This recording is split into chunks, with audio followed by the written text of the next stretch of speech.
Good morning বন্ধুরা, welcome back to my channel. আমি Sabita Kohli world চ্যানেলে আর একটা নতুন ব্লগে তোমাদের সবাইকে স্বাগত। তোমরা সবাই কেমন আছো? আশা করছি যে যেখান থেকে ব্লগটা দেখছো সবাই ভালো আছো, সুস্থ আছো। আমরাও বেশ ভালো আছি। আজ হচ্ছে বুধবার আর এখন বেজেছে ভোর 5টা। তো এখন থেকে ব্লগটা শুরু করছি।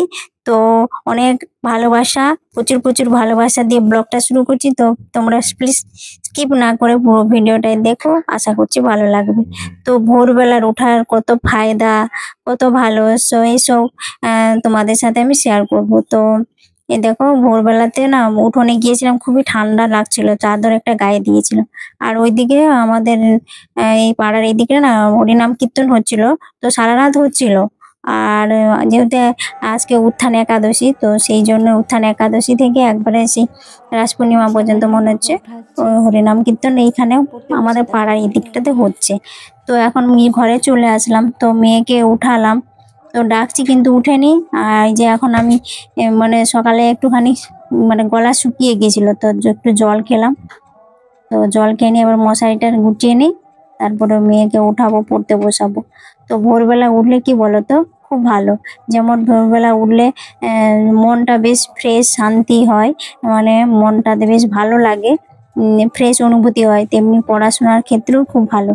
তো ভোরবেলা উঠে পড়াশোনা করলে কি বলতো, ব্রেনের স্মৃতিশক্তি হয়। যারা গান করে, গানের রেওয়াজের জন্য সেটাও খুব ভালো। ভোরবেলা হচ্ছে খুব শুভ সময়। তো এই সময় সব কাজটা করলে কিন্তু শুভ হয়। আর যেমন ভোরবেলা উঠে ওই যে গ্রামের যে আমার জেঠি কাকিমাকে দেখেছি যে ভোর ভোর উঠে ওরা সব বাসি কাজ কমপ্লিট করে নেয়। তো ভোরবেলা সব কাজগুলো করলে কি বলতো, সংসারে যেমন মঙ্গল হয় আর মা লক্ষ্মীর শ্রীবৃদ্ধি হয়। তো আমিও সেইভাবে করার চেষ্টা করি। তো আমি উঠে উঠোনে আগে জল দিয়ে পরিষ্কার করে নিলাম, তারপরে এই যে এখন মেয়েকে উঠালাম। তো টেনে উঠাতে হচ্ছে আমার মেয়েকে, এত ঘুমের ও ভোরবেলাতে উঠতেই চায় না, অনেক কষ্ট করে টেনে টেনে উঠালাম। আমি উঠেছি 5টার সময়, আর ও ঘুম থেকে উঠতে ওকে 5:30 বেজে গেছে। এবার 5:30 থেকে আমি ওই একটু 1 ঘন্টা মতো পড়াবো। তো সামনে পরীক্ষা আসছে, তো তাই স্যার আছে ওর পড়ানোর জন্য, স্যার থাকলেও কিন্তু আমি নিজে পড়াই। তো যেহেতু মা তো জানো, সব স্যারের সব কাজ করা, তারপরে ছেলের পড়াশোনা সব কিছু দেখানো। তো আমিও সেই নিজের মতো করে করি। তো মেয়েকে পড়তে বসিয়েছিলাম, সেই সময় না ভিডিওটা করতে আমি ভুলে গিয়েছিলাম, তো ক্যামেরা অন করাই হয়নি। তো পড়ানো হয়ে গেছে, পড়িয়ে উঠে এদিকে আমি ঘরটা ঝাড় দিচ্ছিলাম। আর ওই সামনে যে একটুখানি ঝুল টুল যদি দেখতে পাই, আমি ঝাড় দেওয়ার সময় ঝেড়ে নিই। তো আমার কাজটা হচ্ছে কি বলতো, সবসময় পরিষ্কার পরিচ্ছন্ন পরিপাটিভাবে করতে চাই। তো আমি অন্য কাউকে দিয়ে কাজ করাতেও আমি পারি না, আর সে আমার কাজ আমার পছন্দ হয় না। তোমরা জানো আমি যতই কষ্ট হোক আমি নিজেই হাতে করি। কিন্তু এখন তো কি বলতো, বয়স হয়ে গেছে না, তো আর সেরকম আর ক্ষমতা নেই যে করি। কিন্তু কাজ যদি ভালো পরিষ্কার পরিচ্ছন্ন না হয়, কষ্ট হলেও তো করতেই হয়। আর আমি এরকম কাজ ফেলে রাখতেও পারি না। তো মেয়েকে বললাম এখন ব্রাশ করতে, ও ব্রাশ করে নিয়ে চা খাবে, তো বসে আছে একটুখানি মোবাইল দেখছিল, আর আমি এদিকে এখানে ঝাড়টা দিয়ে নিচ্ছি। তো আমাদের এই ভাড়া রুমটা এতটাই বড় না, ঝাড় দিতে কম করে আধ ঘন্টা সময় লেগে যায়। তো সব কিছু জিনিসপত্র সরিয়ে সরিয়ে সব ঝাড় দিতে এরকম সময় লেগে যায়। তো ঝাড় দিতে দিতে ওই ডাইনিং টেবিলের কাছে সব আমি ডাইনিং টেবিলের চেয়ারগুলো সরিয়ে ভালো করে নিচ টিচ পরিষ্কার করছিলাম না, তো ঝাড় দিতে আমার গরম লেগে গেল। তো চাদরটা খুলে রাখলাম, দিয়ে ঝাড় দিয়ে কমপ্লিট করে আসলাম। এদিকে এখন চা বানাবো। তো এখন আমি লাল চা আমরা খাচ্ছি, দুধ চা খাই না। কি বলতো, দুধ চা খেলে যেমন মুখের টেস্ট হয়, কিন্তু পেটের কিন্তু খুব সমস্যা হয়। তো সেই জন্য ভাবলাম যে না, মুখের টেস্টের জন্য আমার শরীরের আমি ক্ষতি আর করতে পারবো না। তো তার জন্যই এখন থেকে আমরা লাল চা খাওয়া শুরু করে দিচ্ছি। মেয়েও আগে চা খেত, দুধ চা, তারপর বললাম না, পেটে খুব সমস্যা হচ্ছে। ওর এখন ছোট বাচ্চাদের তো সমস্যা বলে কিছু তো বুঝতে পারবো না, কিন্তু আমাদের যেহেতু বড়, তো চা খেলে দুধ চা খেলে পেটে সমস্যা হয়ে যাচ্ছে, গ্যাস হয়ে যাচ্ছে, কেমন একটা অস্বস্তিকর লাগছে। তাই ভাবলাম যে না, এবারে লাল চাই খাবো। আমি লাল চা খাবো মানে তুমিও লাল চা খাবে, দুজনেই লাল চা খাবো। তো চা বানিয়ে নিয়েছি। তো চায়ের কালারটা খুব সুন্দর হয়েছে। আর দুজনে দেখো দুটো গ্লাসে চা নিয়েছি, গ্লাসগুলো অবশ্য ছোট। তো এই গ্লাসগুলো করে 1 গ্লাস করে চা খেলে কোনো অসুবিধা হয় না লাল চায়ের। তো যে চা খেতে বসেছি, আর দুজনে একটুখানি কথা বলছিলাম। তো মেয়ের যে যে বিস্কুটগুলো খাই, তো সেই বিস্কুটগুলো ওর শেষ হয়ে গেছে। তো ও তখন কি করছে না, কেক রয়েছে সেই কেক দিয়ে চা খাচ্ছে। আর আমার মেয়ে হচ্ছে না বিস্কুটটা খুব বেশি খায়, যত ওকে বোঝায় কিন্তু ও সেই শুনে না।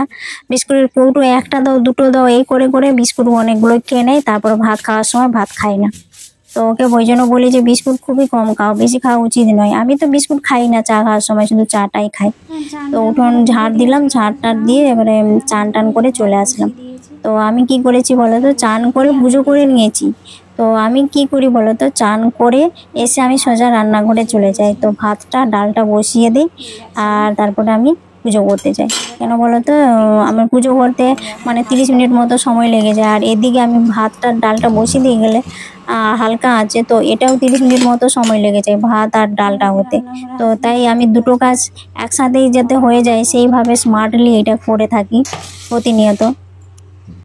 তো আমি ওই যে এখন ভাত ডালটা হয়ে গেছিলো, ওগুলোকে মানে ওটা নামিয়ে তারপরে এদিকে দেখো এখন টিফিন বানাবো। তো টিফিনের জন্য আলু ভাজা করছি আর আটা ময়দা মেখে রেখেছিলাম, পরোটা বানাবো। তো মেয়ে স্কুলে যাবে। আর ভাত তো ডালটা হয়ে গেছে, একটা ভাজা করলে ওই যে আলু ভাজা, একটা সবজি করলে ব্যাস হয়ে যাবে। আমার মেয়ে তো আমার মাছ টাছ কিছু খাই না।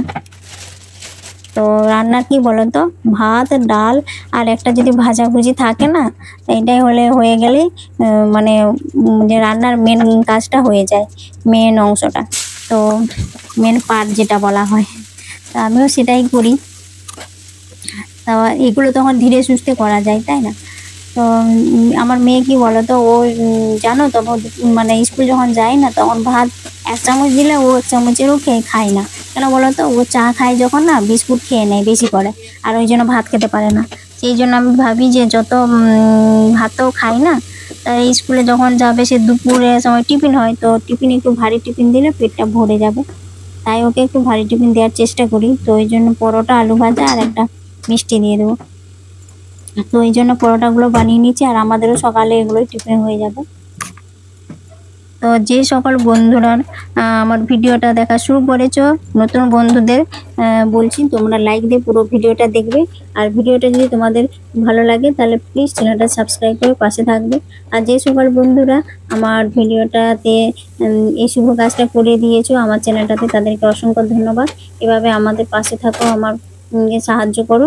তো এদিকে দেখো আমার রুটিটা আমি এই যে ভেজে নিচ্ছি। তো কি বলো তো, তেল দিয়ে ভাজলাম, রুটি বলছি সরি, সে সবসময় রুটি করি তো সেই রুটিটাই হয়ে যায়।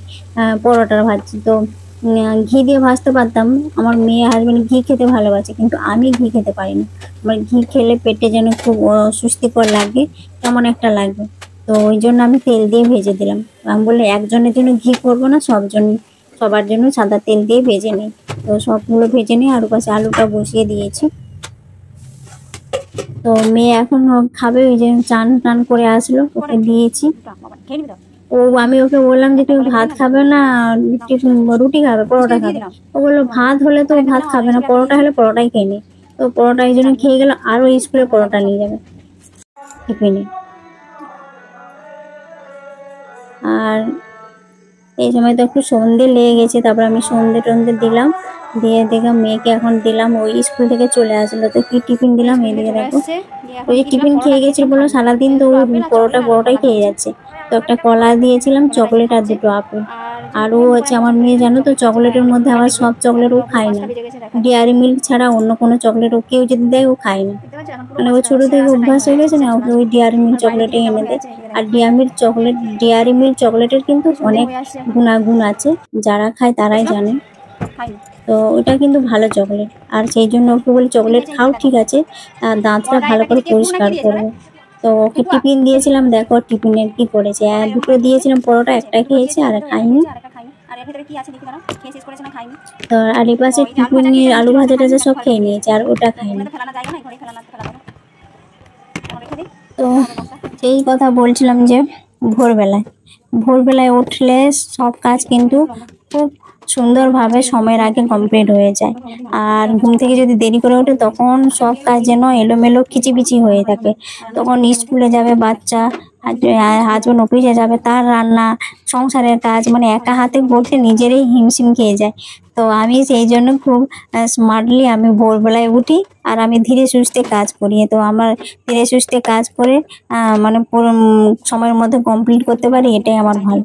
তো আমি কি করি বলো তো, এই যে লঙ্কাগুলো না আমি এইভাবে রাখি। তো আমার ফ্রিজে ছিল লঙ্কাগুলো, আমি বোখাগুলো ছাড়িয়ে নিয়েছিলাম। তারপরে এখন রান্না করবো বলে ওই রান্নাঘরে একটা কৌটোর মধ্যে রেখে দিলাম।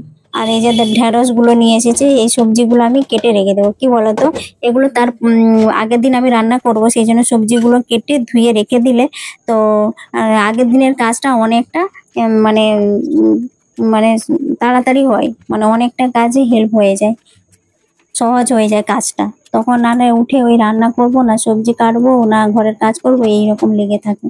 তো আমি সব সবজি কেটে এগুলোকে ধুয়ে রেখে দেবো। আর এখন রাতে রুটি বানাবো।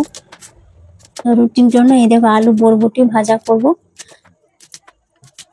তো আমি এইভাবেই করে থাকি। তো আমার কাজগুলো তোমাদের কেমন লাগলো প্লিজ তোমরা কমেন্ট করে অবশ্যই জানাবে, ঠিক আছে? আর ভিডিওটা আমি এখানেই শেষ করছি। যদি ভিডিওটাতে ভালো লাগে লাইক শেয়ার কমেন্ট এবং সাবস্ক্রাইব করে দিও। ততক্ষণ সবাইকে টাটা বাই গুড নাইট, দেখা হচ্ছে আবার একটা সুন্দর ব্লগে। সবাই ভালো থাকো, সুস্থ থাকো।